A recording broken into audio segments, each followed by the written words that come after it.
Attention, message d'intérêt pubis. Même si c'est un message sain, possible que ça te fesse, te froisse, te frustre, te frappe, te happe ou te fasse fâcher. Chacun son vécu en sexualité, chacun son histoire, ses frontières, son intimité. Mais ce qui est sûr et certain, c'est qu'on est tous concernés et que le mieux, c'est encore d'en parler. Que tu sois excentrique, pudique, catholique, atypique, mystique, exotique ou homosexuel sporadique, que ça te fasse rire, que ça t'inspire, que tu soupires ou que tu transpires, que ça te choque parce que ça évoque une époque tough, que ça t'effraie parce que tu te sens pas prêt, que ça te freine parce que ça te gêne, que tu as les genoux mous parce que c'est tabou, que tu te replies parce que tu le vis, que tu n'en peux plus parce que tu en as survécu, que ça t'agace, te tracasse, t'intéresse, te crée du stress ou même de la détresse, c'est à toi que ça s'adresse. Tout d'abord, parlons des agressions du type colon. Il faut faire attention à nos communications. Tu sais, tu n'es pas obligé de parler de cul cru, de faire des jokes de poche-poche ou des odieuses allusions à l'orientation. Quand tu t'exprimes, même si tu frimes, possible que ça blesse, que ça agresse. Tu sais, tu n'es pas tout seul.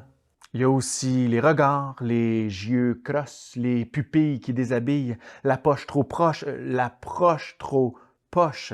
Même un sifflement peut être agressant, tu sais. T'es pas tout seul. Parfois, c'est sournois. Par un soir, chez soi, avec la personne de ton choix, possible que ça se passe pas super, que toi, t'exagères, que tu presses un peu, que tu manques d'écoute, que tu veuilles coûte que coûte. Ou que de l'autre part, tout d'un coup, tu doutes. Soudain, t'es pas bien, tu vires bout pour bout, ça te dégoûte, tu rebrousses, t'as la frousse, tu te pousses. Que tu changes d'idée, que tu sois gelé, gêné, figé, pas branché, attiré mais indisposé. En sexualité, il n'y a pas d'ambiguïté. Quand c'est non, c'est quoi?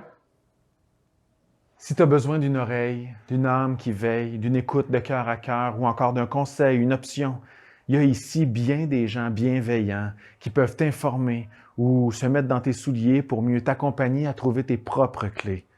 Pour n'importe quel écueil, tu le sais, tu n'es pas tout seul. La voix, pour qu'on t'écoute, peu importe ce que tu portes comme un doute, une question, une impression, une crainte ou une plainte, ça a un nom bien poétique. Ça s'appelle le guichet de service et aide psychosociale. C'est un petit bouton vert rectangulaire en bas à gauche sur toutes les pages du site web du Cégep qui dirige vers la source de toutes les ressources du Cégep de Victoriaville. Ils sont nombreux et généreux. Tu sais, t'es pas tout seul. Enfin, témoin, tends la main. Donne ta voix à qui subit et dis ton avis à qui sévit. Si t'as entendu, vu, vécu, survécu, viens. T'en es pas contraint, on ne te forcera pas la main. Il faut que tu veuilles. Mais sache que t'es pas tout seul. Finalement, en éducation, il n'y a pas de distraction ou de manipulation, de préférence ou d'indulgence. Au Cégep de Victo, avec le personnel, il n'y a rien de personnel. Même consensuel, le sexuel, c'est catégorique, c'est une question d'éthique. S'il y a relation pédagogique, il n'y en a pas de physique. Et ça s'applique à toute la clique. Tu sais, t'es pas tout seul. Voilà, cette politique n'a rien d'austère, c'est juste une affaire de gros bon sens.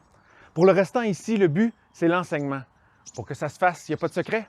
Ça prend du respect et du respect.